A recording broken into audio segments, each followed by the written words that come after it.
So as people around the world keep waking up, noticing this genocidal nature of Israel's barbaric assault on Gaza and the Palestinian people, these Israelis, especially Prime Minister Benjamin Netanyahu, are resorting to Holocaust manipulation tactics as they cling to relevancy and international support and any sense of justification for the continued existence of Israel in the eyes of millions of people. And just recently, Netanyahu went even more overboard than he has so often been prone to doing, as he claimed that no country or no one on earth came to the rescue of the Jews during the Holocaust. He says that the Jews were forced to stand alone. And then, as usual, he compared the Palestinian women and children his troops are currently bombing to the architects of the Holocaust. Just like they did against the Germans in Netanyahu's wild fantasy world, the Jews will stand alone against the Palestinians, he said. Take a look at this delusion. 80 years ago, in the Holocaust, the Jewish people were totally defenseless against those who sought our destruction. No nation came to our aid. Today, we again confront enemies bent on our destruction.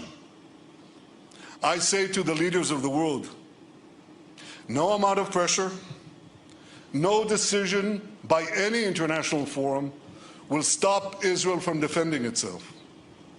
As the Prime Minister of Israel, the one and only Jewish state, I pledge here today from Jerusalem on this Holocaust Remembrance Day, if Israel is forced to stand alone, Israel will stand alone. But we know we're not alone, because countless decent people around the world support our just cause. And I say to you, we will defeat our genocidal enemies. Never again is now. You know,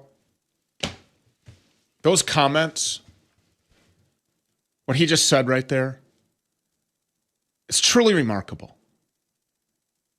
Because we've all been told by this Jewish lobby and a thought police, especially over the past several years, that the entire reason that our grandparents and our great-grandparents invaded Europe and defeated the Germans was to stop the Holocaust. Now, of course, World War II and America's involvement in it was far more complex than that. But for political expedience, it's been boiled down into a neat little Holocaust narrative, which makes it all the more ridiculous that Netanyahu has cooked up these talking points.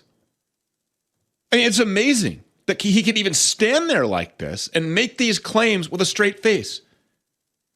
Because were it not for Allied troops stumbling upon these German-run slave labor and concentration camps filled with Jews and other political prisoners, the Holocaust would have continued. And let's be honest here. These people allowed themselves and their wives and their children to be loaded onto cattle cars. We're told that they were turned into everything from slaves to lampshades to soap, and that they were systematically tortured and killed. 6 million of them. So where in any of that were they getting out of it on their own? They didn't. These people were not free from whatever conditions they were being held under until hundreds of thousands of Americans were killed defeating Germans on the battlefield.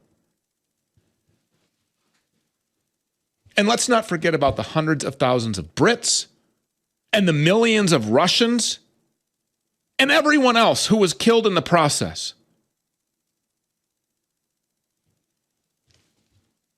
And it wasn't just that the Holocaust was stopped by America and its allies,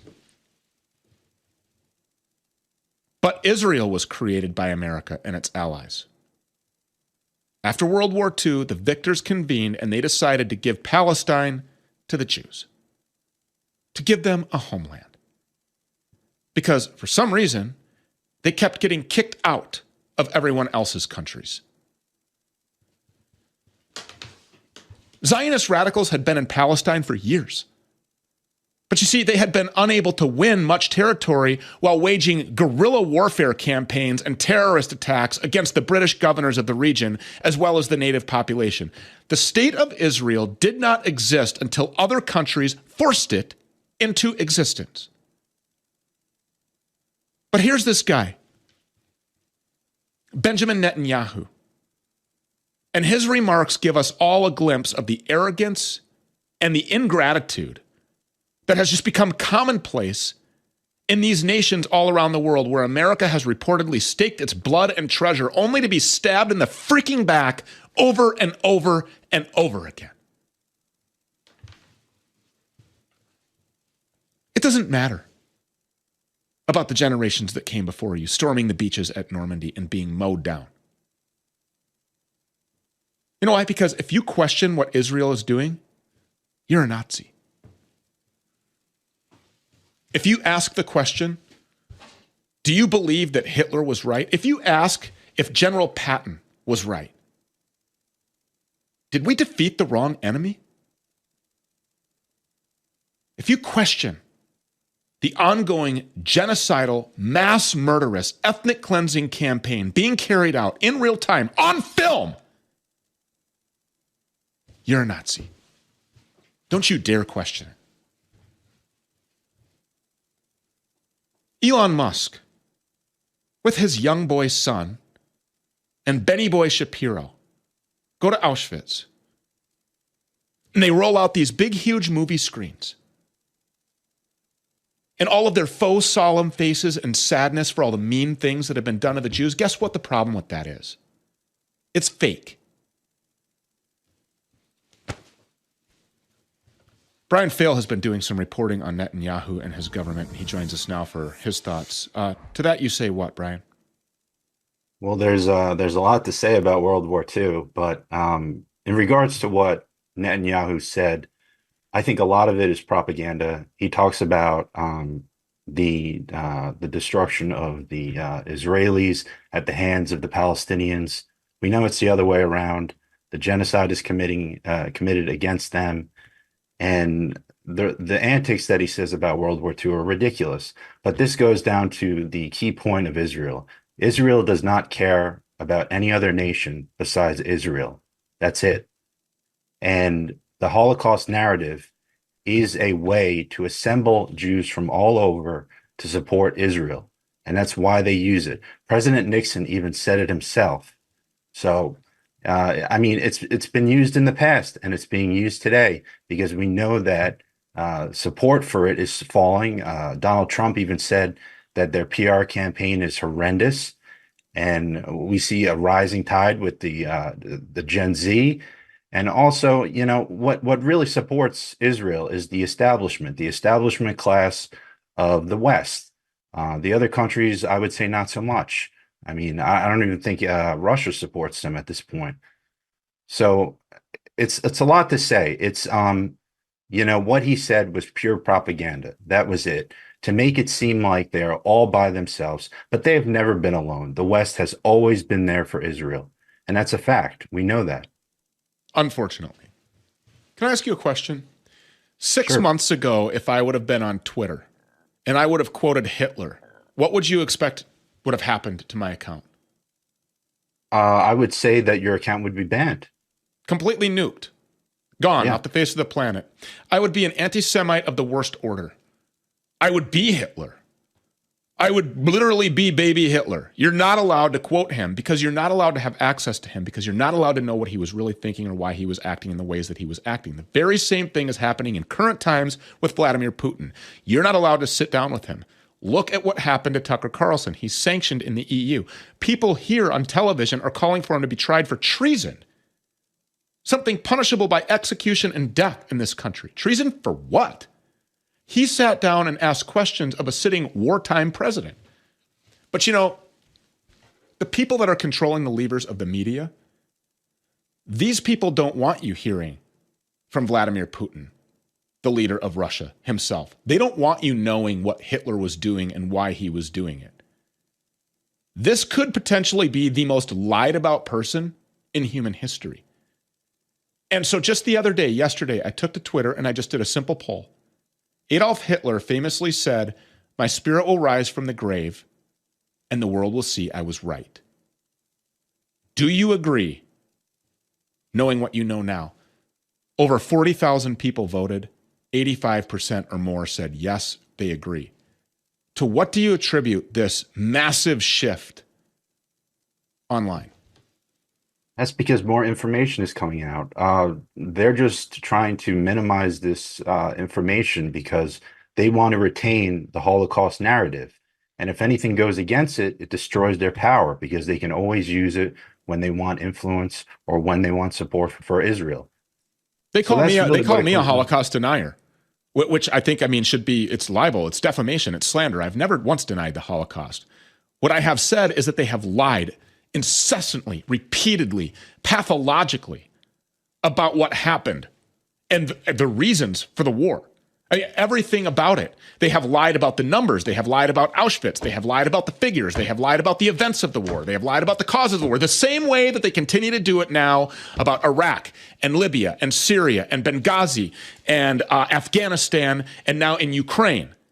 And now what's happening between Israel and Gaza. This is not a war of Jews against Muslims. This is a war that is brought on by the military-industrial complex whose front lines is that foreign secular nation state, pro-homosexual, pro-baby killing, pro-jab mandate, 1948 founded. That is the front lines of the military-industrial complex, and they have to protect it by any means necessary. That's why they're lying.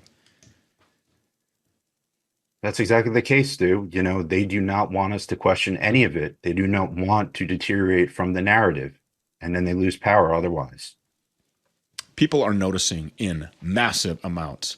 And I don't know, Elon Musk could try to go through and systematically disable or ban that content and ban those accounts. They can try to, this is exactly why the United States government is so fixated and obsessed with banning TikTok. Because on TikTok, there are videos being shown of these children being obliterated, torn apart, limb from limb, their guts laying on the ground. These children are not Hamas or any other terrorist organization. And although I do not agree with Islam, and I believe that these people need to repent and they need Jesus Christ or they are going to hell for an eternity where their souls will burn by the lake of fire, yes, I agree, all of those things. And I don't like an extreme anything. What I like is the extreme truth, no matter whose feelings it hurts. Because guess what? If we continue down this path, and you can tell me if you agree, I respect your opinion, we are going to leave our children to an imminent bloodbath on U.S. soil. Do you agree with that? Yeah, I think eventually it could come to that point. But the whole thing is, if you start to question the narrative, then they will deem you an extremist. And if you are an extremist, then you're essentially a terrorist in the country. And we know how they treat us, treat people that are viewed as that. It's my opinion that the Israelis are already conducting a physical war against Americans here on U.S. soil. Look what's happening at these college campuses as Wheelchair Boy, the Governor Abbott there in Texas is sending the Gestapo in to use billy clubs to beat the shit out of people for protesting against this genocide. These aren't pro-Palestine. These aren't pro-Hamas protesters. These are anti-genocide, anti-ethnic cleansing, anti-mass murder protesters. And they are being beaten and jailed by the police in Texas at the command of Benjamin Netanyahu, who is the de facto president of the United States. 30 seconds, final words. Yeah, I definitely agree with that. We already have Israelis writing legislation for anti-Semitism laws. So, who controls the United States is pretty explanatory. Israel does. Yeah, Governor DeSantis, I think is who you're referring to, going to Israel to sign anti-free speech legislation on foreign soil on behalf of the free state, the Sunshine State of Florida. Brian Phil, great reporting as always. Can't wait to have you back. God bless you.